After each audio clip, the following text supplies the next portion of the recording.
Hi there, I'm Jen, this is Remembered Reads, and together with my dog Tally here, I'm going to be going through my rankings for Section C of the Nonfiction quarterfinal for the BookTube Prize 2026. I'll be discussing the books in the reverse order in which I ranked them. In last place, at number 6, is Haley Rubenhold's Story of a Murder, The Wives, the Mistress, and Dr. Crippen. This is a piece of historical true crime, and the author had previously written The Five, in which she tries to unearth facts about the victims of Jack the Ripper. This is taking a look at another famous historical crime. This is the Crippen murder of 1910, which had a lot of ridiculous elements to it that put it in the news in ways that a generic, person kills their partner kind of killing would be. It's not as dramatic as Jack the Ripper. It is not as famous outside of true crime aficionados, and I think not as famous outside of the UK as it is in it. So it doesn't have the same innate interest that I think The Five probably had for readers. I am personally not particularly a fan of true crime. I didn't particularly like The Five. I read a bit of it. I didn't finish it because it didn't make me particularly care. And this book suffers from what is basically the same problem, in that the author has clearly done a lot of research and has found a lot of sources and has a great listing of sources in the back of the book, but it just was not interesting to me. And again, as someone who's not really a fan of the genre, I tried to put my bias aside, but I really felt like there were huge sections where she's showing you, look how much information was available, even if the information doesn't really drive the story forward and isn't that interesting. So it is still a kind of depressing story about the way some women's lives went in the early 20th century. It is also kind of an interesting story in the way media makes certain crimes famous and others not, and what elements are there, although that's not the focus of the book. That was just something I thought was interesting that was included. The author just never succeeded in making me particularly care about this. This wasn't the kind of book where you want to sit down and read it through, and I feel like this is the type of subgenre where that is what the author should be trying to do. They should be making this compelling. So I felt like this didn't really work, both for me personally, but also didn't flow the way a book of this genre should. Yeah, I do think there is a place for this. I think there are some people who are big history buffs and who like a historical true crime. This is here for you. Number 5, and this is going to be the controversial one, but this is where I put Scott Anderson's King of Kings. The Iranian Revolution, a story of hubris, delusion, and catastrophic miscalculation. And this was a tough one because this book is very well researched. This book has all kinds of interesting facts. The problem that I had with this book, and to a certain extent that I had with Anderson's earlier Lawrence in Arabia, is that he presents a lot of things outside of historical context. So he is looking at the US involvement in Iran in the 1970s, in the play up to the revolution. And it's fascinating because he's talking about how few of the people who were working at the various US consulates even spoke Persian or Azeri or any other local language, and how there was one guy who spoke both Azeri and Persian, and he was a character. All of that is interesting to know, but it seems to be building to a point where the author is suggesting that the incompetence wasn't so much not having people who spoke the local languages and knew what was going on. The problem was that Jimmy Carter wasn't enough of a warmonger and didn't back a coup, which is a stance, right? And the author never goes out and says that. But because of the way this is framed, it feels like he's very much pro-interventionism, and that Jimmy Carter made a mistake in that he wanted to limit deaths and wasn't going to send in the military. And all of the voices that we hear view that as weakness. And the issue that I have with that is that Anderson will repeatedly in this book refer to what happened in the 1950s when there was a US-backed coup, which in a lot of ways is what forced this revolution later, because you had what would have been a more moderate government and a less dictatorial one. And I mean, Anderson says this, he's talking about how the Shah was a dictator, but our, as the US politicians and diplomats say dictator. And he never goes into the details of that, so it's completely stripped of context. And especially right now, when people, especially people in the US, are going to be reading this book for context around modern Iranian politics, and he never gives the context of the 1950s. He refers to it, but he never goes into that with detail. And I thought it was wildly irresponsible to write this history out of context. It's baffling to me. He'll talk about the Shah's regime and military, and how the regime had been committing fewer crimes against humanity than ever. And he never gets into the fact that there was a decade before that when there were more crimes against humanity. Kapuscinski's Shah of Shahs talks about that quite a bit, but Anderson never does. It's just baffling. It's such a frustrating book to read because it's so well researched, and he interviews so many people who are probably not going to be alive much longer. A lot of them are in their 80s and 90s if they're still alive, and so it's interesting to have their opinions. But the context around this book is awful, and it is terrible that people are going to read this and think that they have the context around 20th century Iranian politics, and they have a tiny slice out of context. It's vexing to read for that reason. In fourth place, I put Susan Orlean's memoir, Joyride. Susan Orlean is a journalist and author. She's written books such as The Orchid Thief and The Library Book. She wrote for The New Yorker for a long time when it was shifting directions, and so some of that was interesting. However, the way in which she tells the story of her life, with personal bits interwoven with the career bits, was frankly not that interesting. Now, full disclosure, I have not read any of her books. She includes some of her early journalism in this book, and that was kind of fun to read after having read about her process and the publication history and everything. But by and large, I found this very dry. At one point, I was trying to listen to the audiobook, and I fell asleep during it, so I switched to the actual book, and that was a little bit better, especially as she got into detailing her process in researching topics that she wasn't an expert in.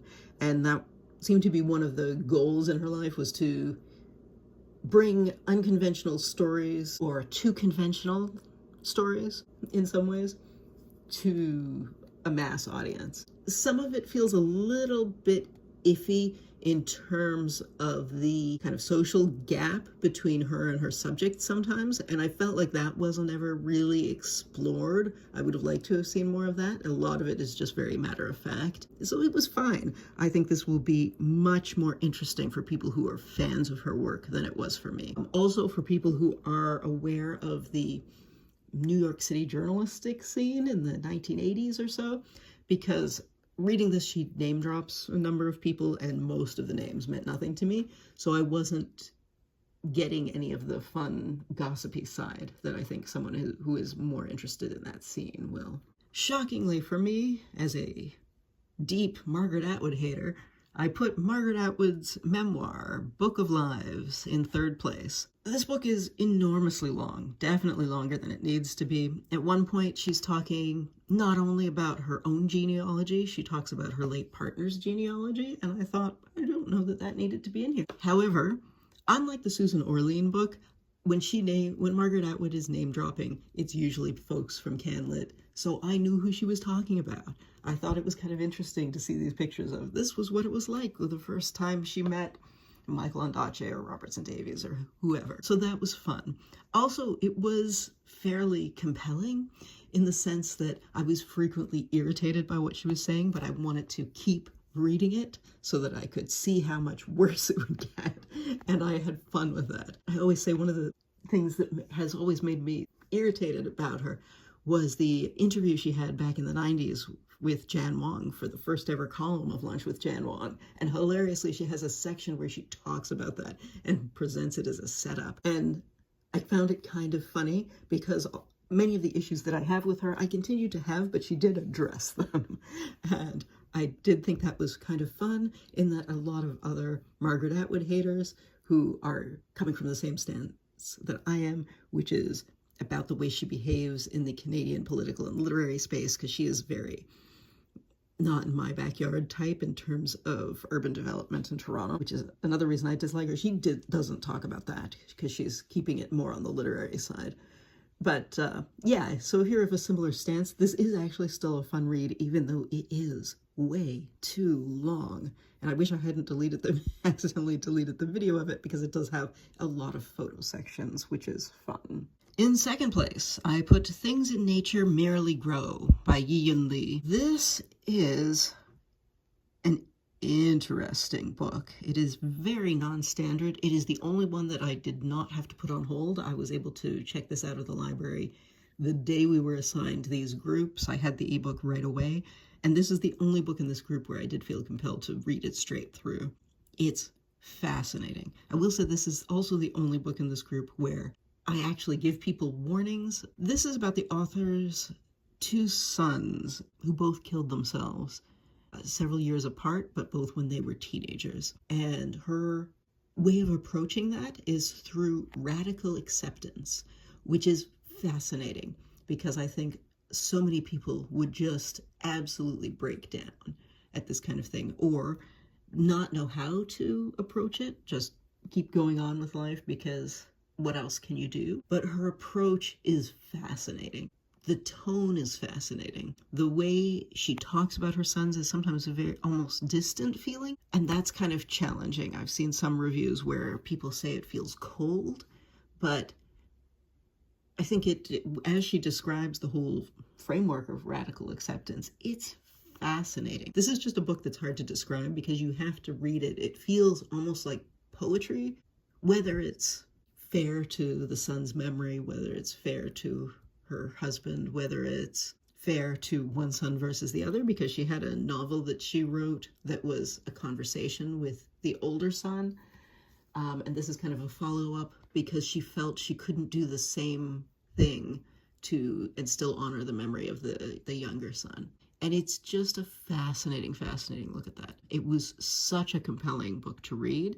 I recognize how some people will be uncomfortable with that radical acceptance stance. They want something that is more emotional, and this just isn't that kind of book. But I think it's really interesting. It really is a fascinating take on what you would normally expect to be a grief memoir, but that isn't really what this is. There's also some interesting bits about how she's treated in the Chinese press versus the Anglophone press, and that's interesting too, just as a kind of side piece. I think this is an absolutely worthwhile piece that is unlike most memoirs that are about situations like this. I think it exists in a fairly unique space, and I appreciated that. And in first place, I put A Flower Traveled in My Blood, the incredible true story of the grandmothers who fought to find a stolen generation of children by Haley Cohen Gillibrand. This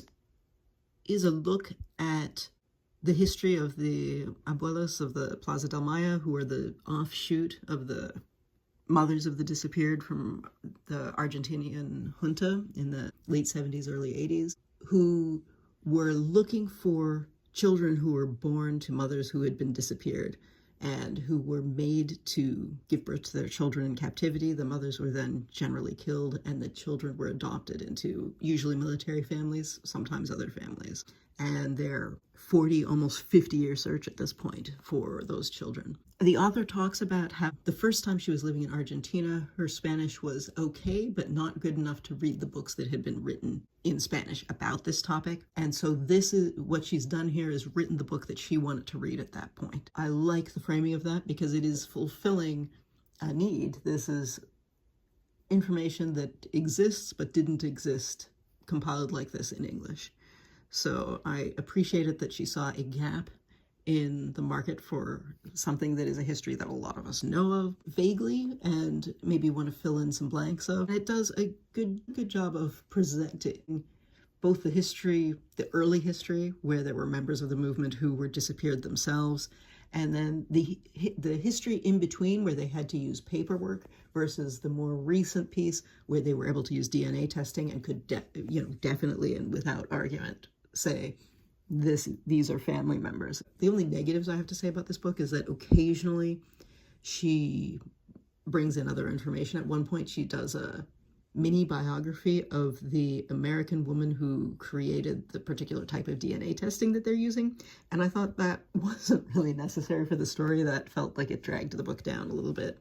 She does follow a few families more closely than others. And I think some people who have read more about these situations and recognize people in the background more and wanted to hear more about them might be a little disappointed. But I think by and large, this book does everything it was trying to do and absolutely fills the space that it is aiming to fill, which I think is fantastic. And yeah, that was my ranking. I fully expect the Scott Anderson to be higher on other people's lists, so I'll be looking forward to seeing which books make it through to the next round. And yeah, if you've read any of these, especially if you were judging in this group and you have a completely different ranking than I do, I'd love to hear your opinions. Anyway, that's it for now. Ciao.